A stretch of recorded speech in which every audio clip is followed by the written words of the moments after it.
स्वागत है आपका आपके अपने YouTube channel achievers knowledge hub में। और कल हम लोगों ने डिस्कशन किया था साइंस में। साइंस का पहला चैप्टर हम लोगों ने जूलॉजी में कंप्लीट किया था।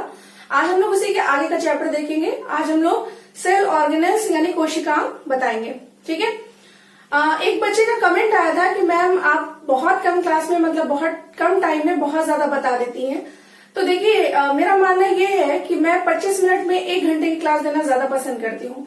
ज्यादा बात करना या टाइम पास करना ये मेरा उद्देश्य नहीं है।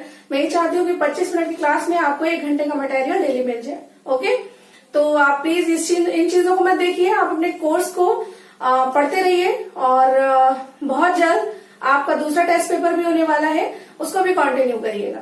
ठीक है, ओके। हम लोग आज चेक करते हैं। सेकंड था सेल ऑर्गेनेल्स। तो देखिए सेल ऑर्गेनेल्स जो है इसमें पहला हमें आता है सेल वॉल। अब एक चीज समझिएगा, सेल वॉल जो है ये पौधों में पाई जाती है। मतलब आपने जैसे लकड़ी है तो लकड़ी की जो सबसे बाहर वाली परत होगी ये आपकी सेल वॉल होती है। ठीक है, ये प्लांट्स में प्रेजेंट होती है। किसमें? प्लांट्स में।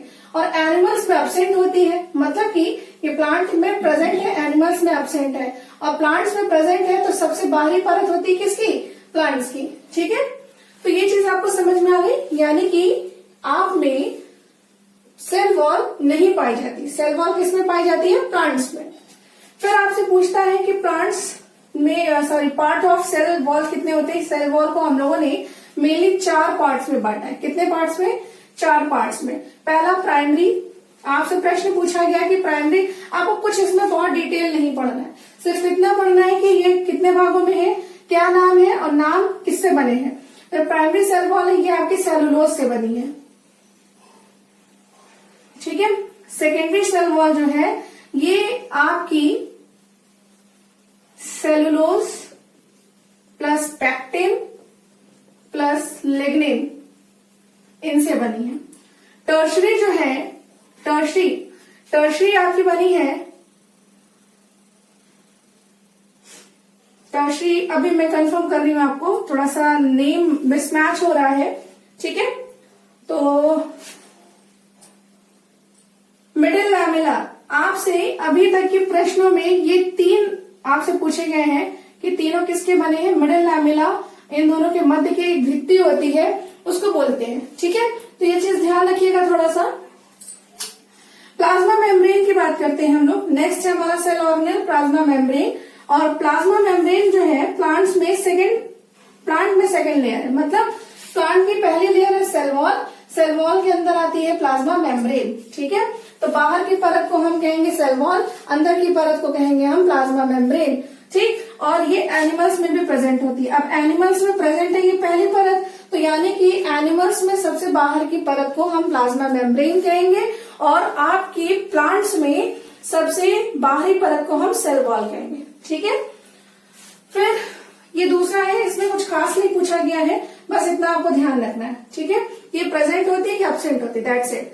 फिर आता है इंपॉर्टेंट टॉपिक प्लास्टिड। प्लास्टिड कहते हैं लवक को। खोज की थी इसकी हेकल और सेम्पर ने। ये प्लांट्स में प्रेजेंट होती है और एनिमल्स में एब्सेंट होते हैं। ठीक है, टाइप्स क्या है प्लास्टिड के? तो उनको 3 भागों में बांटा गया है। पहला क्लोरोप्लास्ट, जिसे हम हरित लवक कहते हैं।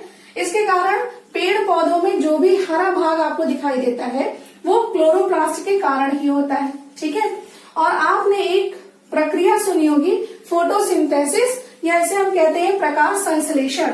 ये प्रकाश संश्लेषण की क्रिया क्या होती है? ये क्लोरोप्लास्ट के द्वारा ही संपन्न कराई जाती है। कैसे? इसमें सूर्य का प्रकाश होगा, ठीक है, जल होगा, CO2 होगा, वाटर होगा। जब ये सब चीजें आपस में कंबाइन करेंगी तो भोजन बनाएगा पेड़ पौधा अपना। किस रूप में? C6H12O6। इसे हम कहते हैं ग्लूकोज, या इसी का दूसरा नाम है कार्बोहाइड्रेट। ठीक है, कार्बोहाइड्रेट के साथ साथ और क्या बनाता है? प्लस ये जल भी बनाएगा, प्लस ये O2 बनाएगा। और O2 के बगल में एक एरो ऊपर की तरफ होता है। जब आपको किसी तत्व के बगल में एक एरो का निशान ऊपर की तरफ दिखाई दे तो आप समझ जाइएगा कि ये गैस है। बात समझ में आ गई? तो किसकी कहां पर होगी ये प्रक्रिया? क्लोरोप्लास्ट में होगी। ठीक है। दूसरा होता है क्रोमोप्लास्ट। क्रोमोप्लास्ट मतलब वर्णिलवक। पौधों में हरे रंग के अलावा जैसे लाल रंग देखते हैं आप भूरा रंग देखते हैं, कहीं कहीं पर आपको गुलाबी रंग दिखाई देता है, तो किसके कारण है? ये क्रोमोप्लास्ट के कारण है। ठीक है। तीसरा होता है ल्यूकोप्लास्ट। ल्यूको का मतलब एक चीज समझिएगा, कहीं पर भी आपको क्रोमो वर्ण मिल जाए इसका मतलब होता है कलर्ड, और कहीं पर भी आपको ल्यूको वर्ण मिल जाए तो इसका मतलब होता है व्हाइट। ठीक है। तो यानी कि ल्यूकोप्लास्ट व्हाइट मीन्स जिसमें कोई कलर ना हो। तो रंगहीन भाग मतलब जो कलरलेस हो, जैसे जड़ तना, बहुत सारे ऐसे जड़ तना है जो आपके ल्यूकोप्लास्ट के अंतर्गत आते हैं। ठीक है। तो ये था आपका पहला सेल ऑर्गेनल पढ़ा आपने सेल वॉल, दूसरा सेल ऑर्गेनल पढ़ा आपने प्लाज्मा मेम्ब्रेन, तीसरा सेल ऑर्गेनल पढ़ा आपने प्लास्टेड्स। ठीक है। इसको आप स्क्रीनशॉट ले लीजिए, फिर मैं बताती हूँ। ठीक है। तो एक पॉइंट लास्ट में छूट गया था, टर्शरी। आपसे पहले बताया था कि टर्शरी सेल वॉल किसकी बनी होती है, तो टर्शरी सेल वॉल बनी होती है जाइलम की। देखिए जाइलम है, जाइलम नहीं। ठीक है। ये नहीं है, इसकी बनी होती है, तो ये चीज ध्यान रखिएगा। चलिए, तो आपके 3 सेल ऑर्गेनल्स हो गए हैं। चौथा देखते हैं राइबोसोम।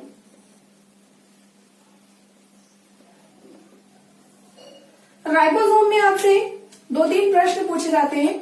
सबसे पहले पूछा जाता है कि खोज किसने की थी, तो देखिए राइबोसोम की खोज की थी पैलाडे ने। ठीक है। दूसरा, इसे क्या कहा जाता है, तो इसे प्रोटीन सिंथेसिस फैक्ट्री या प्रोटीन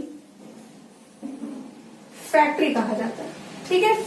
तीसरा पॉइंट पूछता है कहाँ होती है ये, तो ये आरएनए पर उपस्थित होते हैं। ठीक है। और चौथा प्रश्न इसमें आपसे पूछा जाता है कि टाइप्स ऑफ आरएनए। तो टाइप्स ऑफ आरएनए में 2 टाइप्स होते हैं, एक होता है 70S और एक होता है 80S। ये S जो है ये इसके सब यूनिट्स है, और मैंने आपको जब पहले दिन बताया था तो 70S पाया जाता है आपका प्रोकैरियोटिक में, और 80S पाया जाता है आपका यूकैरियोटिक में। ठीक है। तो ये चीजें आपको समझ में आ गई। 5वां सेल ऑर्गेनल्स हम लोग पढ़ते हैं लाइसोसोम। देखिए लाइसोसोम का पहला प्रश्न पूछता है इसकी खोज किसने की थी, तो इसकी खोज एक वैज्ञानिक थे जिनका नाम था डी डुबे। ठीक है। इसे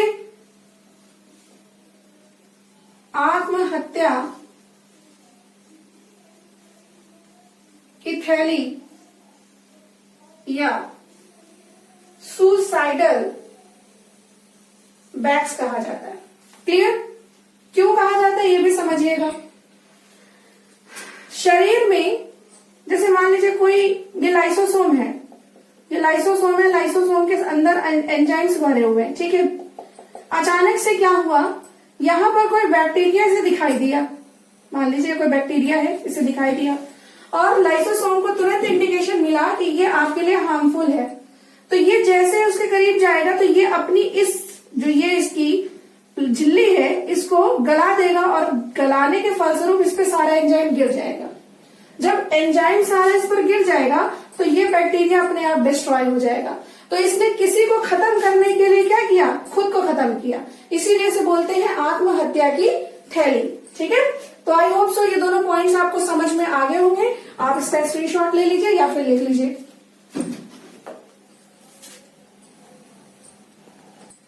चलिए 6th देखते हैं हम लोग अंतः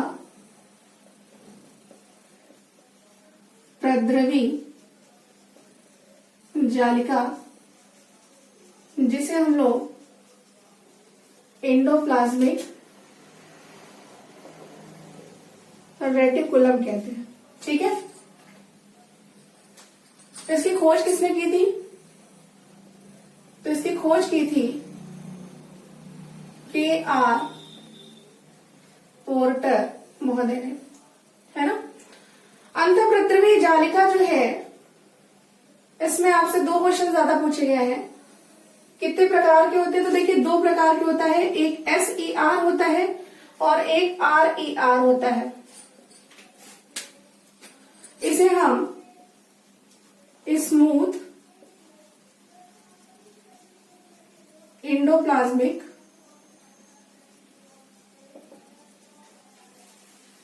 रेटिकुलम कहते हैं और इसे रफ इंडोप्लाज्मिक रेटिकुलम कहा जाता है। क्लियर। अब देखिए क्यों स्मूथ कहते हैं। जैसे मान लीजिए ये आपके पास कोई सरफेस है, इस सरफेस पर अगर ये सपाट है सरफेस तो आप चलेंगे इस पे तो आपको कोई प्रॉब्लम नहीं आएगी, यानी ये सपाट रहेगी। लेकिन जब कोई चीज सरफेस है और उस पर मान लीजिए छोटे छोटे ये ग्रेन्यूल्स पड़े हैं तो ये रफ लगेगा, आप चलेंगे ना तो आपको खुरदरा लगेगा, तो इसे रफ बोलते हैं। क्लियर। तो यहां पर राइबोसोम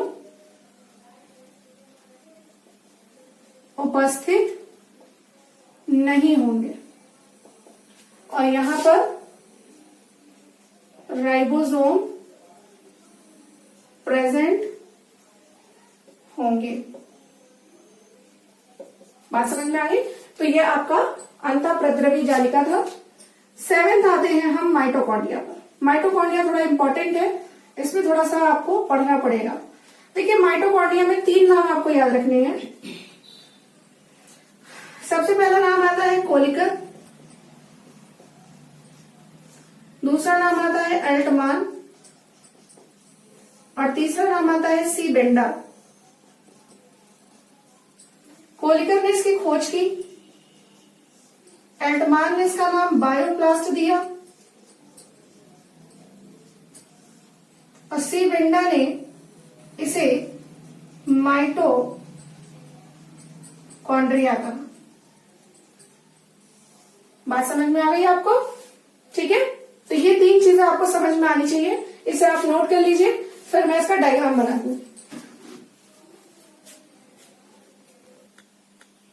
ये माइटोकॉन्ड्रिया का डायग्राम है। इसमें सबसे बाहर की जो लेयर है इसे हम एक्सटर्नल लेयर यानी कि बाह्य परत कहते हैं, बाहर की परत। इसके जस्ट अंदर जो है इसे हम इनर लेयर यानी आंतरिक परत कहते हैं। ये जो आपको समान से छोटी सी संरचना दिखाई दे रही है इसे हम डीएनए कहते हैं। और आपने एक चीज देखा कि इस संरचना के अंदर उंगली के अनुसार कुछ अंदर की तरफ धसी हुई संरचनाएं दिख रही हैं, इन्हें क्रिस्टी कहा जाता है। ठीक है, और इन क्रिस्टी पर ये छोटे छोटे कण आपको दिखाई देते हैं, ये इन्हें F1 पार्टिकल्स कहते हैं।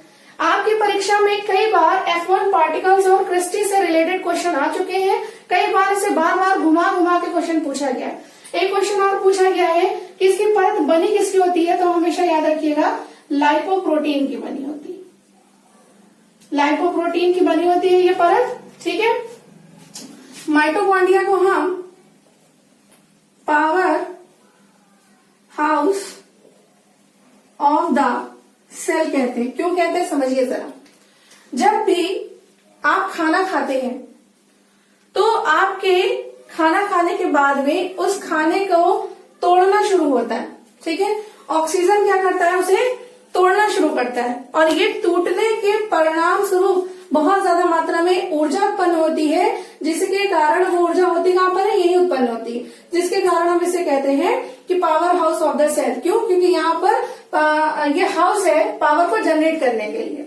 ठीक है, तो आप यही कह सकते हैं कि यहाँ पर खाने का ऑक्सीकरण होता है। एक प्रश्न और पूछा जाता है कि ये जो ऊर्जा मुक्त होती है यानी ये जो एनर्जी निकलती है, ये एनर्जी किस रूप में निकलती है, तो ये एनर्जी निकलती है एटीपी के रूप में। किस रूप में निकलती है, एटीपी के रूप में। अब आपसे प्रश्न पूछा गया कि एटीपी का फुल फॉर्म क्या होता है, तो आप कहेंगे एटीपी का फुल फॉर्म होता है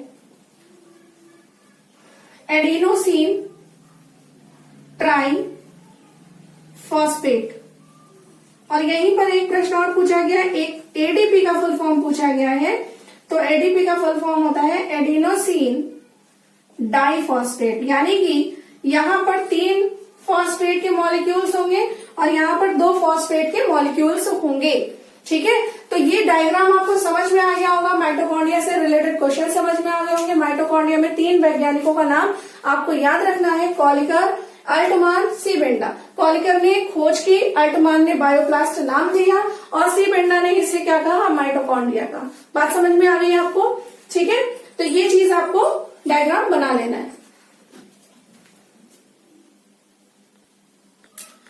तो नेक्स्ट हम लोग देखते हैं गोल्जी काय, जिसे हम कहते हैं गोल्जी बॉडीज। आपसे इससे प्रश्न पूछे गए हैं 2। सबसे पहला कि खोज किसने की, आप कहेंगे कैमिलो गोल्जी ने की।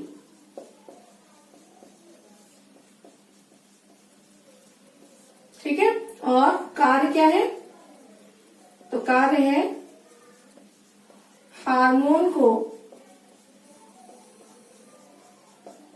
स्रावित करना।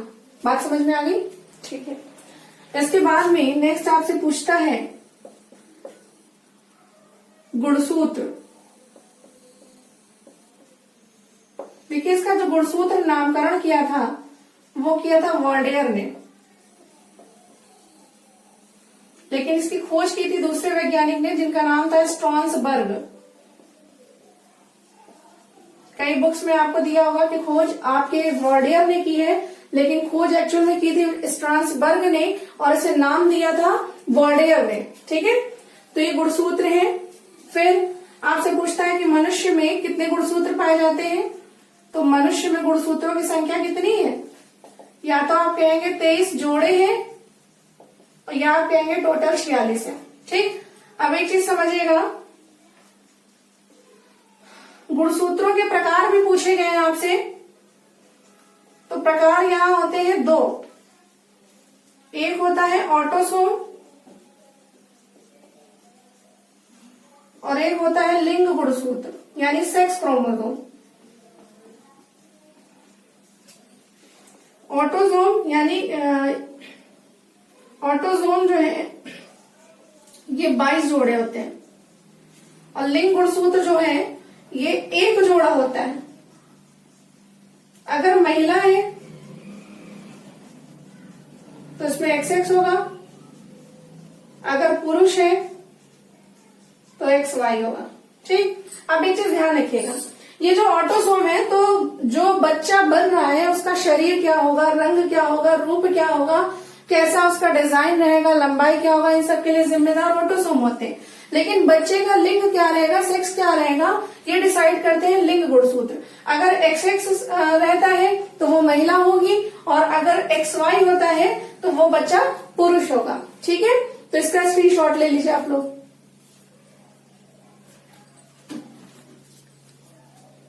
इसके बाद में केंद्र न्यूक्लियस आता है। न्यूक्लियस का ये डायग्राम है। यहाँ पर आपसे प्रश्न पूछा जाता है कि खोज किसने की थी, तो इसकी खोज की थी 1831 में रॉबर्ट ब्राउन ने।